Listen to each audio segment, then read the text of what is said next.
सुप्रभात कक्षा द्वितीय बच्चों, विषय आपका हिंदी व्याकरण। तो चलिए आप भी अपनी अनुपम हिंदी व्याकरण पुस्तक खोल लीजिए और इसमें देखिए।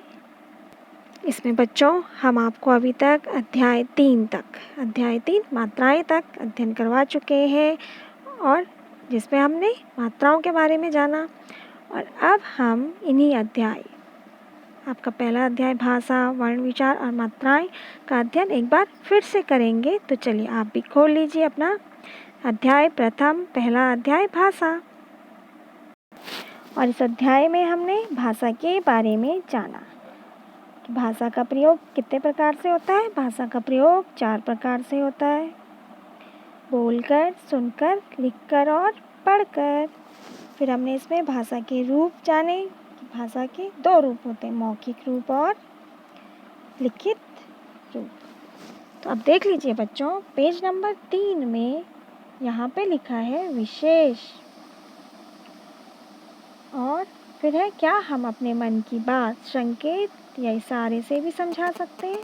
तो बताइए, आप अपने मन की बात संकेत या इशारे से समझा सकते हैं? हाँ, समझा सकते हैं ना। कभी कोई बात हम इशारा करते हैं, दूसरे व्यक्ति को उस इशारे को समझना पड़ता है। तो इस तरह हम संकेत या इशारे से अपने मन की बात समझा सकते हैं। फिर देखिए और समझिए। उपर्युक्त चित्र में ट्रैफिक पुलिस का सिपाही इशारे या संकेत द्वारा ट्रैफिक को चलने या रुकने को कह रहा है। इस तरह संकेतों द्वारा अपनी बात कहने का ढंग भाषा का सांकेतिक रूप कहलाता है। आपने देखा होगा ट्रैफिक पुलिस किस तरह भीड़ को नियंत्रित करती है। वे क्या करती है?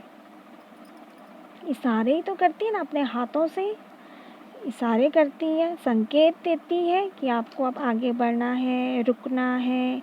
तो इस तरह के संकेतों से ट्रैफिक पुलिस भीड़ को नियंत्रित करती है, ट्रैफिक को चलने और रुकने को कहती है। तो इस तरह के जो संकेत होते हैं वो भाषा का सांकेतिक रूप कहलाता है। अब देख लीजिए, यहाँ पे लिखा है पशु पक्षियों की बोलियाँ। संसार के सभी जीव जंतु भी आपस में क्या करते हैं? बातचीत करते हैं ना, परंतु मनुष्य उनकी बातचीत नहीं समझ सकता। आपने देखा होगा कभी चिड़िया किस तरह कभी छत में एक दाना पड़ा रहे तो एक चिड़िया आती है पहले और फिर उसके बाद कितनी सारी चिड़िया आती हैं। तो चिड़िया भी क्या अपनी भाषा में और चिड़ियाओं को बुलाती हैं ना। तो इस तरह सभी पशु पक्षी अपनी भाषा में बातचीत करते हैं। जैसे देख लीजिए, यहाँ पे है बिल्ली क्या करती है? म्याऊं म्याऊं, मेंढक टर टर, कुत्ता भौं भौं, तोता टें टें, बकरी मैं मैं, कौवा काव काव करता है और गाय माँ।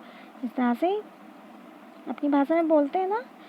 यह भी जाने कि हिंदी क्या है। हिंदी भारत की राष्ट्रभाषा है।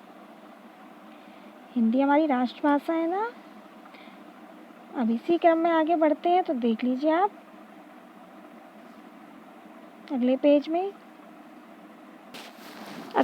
देखिए। अब यहाँ पे लिखा है आओ दोहराएं। तो देखिए यहाँ पे सबसे पहले लिखा है कि भाषा भाव या विचारों को प्रकट करने का क्या है? साधन है।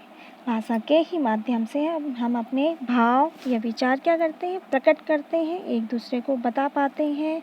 जैसे मनुष्य अपनी बात जब किसी से बोलता है तभी दूसरा व्यक्ति हमारी बात समझ पाता है ना। तो भाषा भाव या विचारों को प्रकट करने का साधन है। फिर है भाषा के 2 रूप हैं। भाषा के 2 रूप, मौखिक रूप और लिखित रूप। फिर बोलना और सुनना कौन सी भाषा का रूप है? बोलना और सुनना मौखिक भाषा का रूप है और लिखना और पढ़ना लिखित भाषा का रूप है। फिर देख लीजिए इसमें लास्ट, जीव जंतुओं की अपनी बोली या बातचीत होती है जिसे हम नहीं समझ सकते। प्रत्येक जीव जंतु की क्या होती है? अपनी बोली, भाषा, बातचीत होती है जिसे हम मनुष्य नहीं समझ सकते हैं। फिर देख लीजिए यहाँ पे मौखिक प्रश्न है, तो प्रश्नों के उत्तर दीजिए। तो क है इसमें आप अपने मन की बात बताने के लिए भाषा के किस रूप का प्रयोग करते हैं? तो आपको ये बताना है, मौखिक रूप या लिखित रूप। तो आप बच्चों, अधिकांश बच्चे अब आप लिखना भी सीख गए हैं और बोलना तो आता ही है, तो आप भाषा के दोनों रूपों का प्रयोग करते होंगे ना, मौखिक और लिखित। कभी आप अपने दोस्तों को कुछ लिखकर दे देते हैं और चुपके से, है ना, तो ये है लिखित रूप। इस तरह से आप अपनी मौखिक और लिखित दोनों भाषा का प्रयोग करते होंगे। फिर देखो ख प्रश्न है, आप विद्यालय में कौन कौन सी भाषा पढ़ते हैं? तो बच्चों, आप विद्यालय में अभी हिंदी और इंग्लिश 2 ही भाषा पढ़ते हैं ना।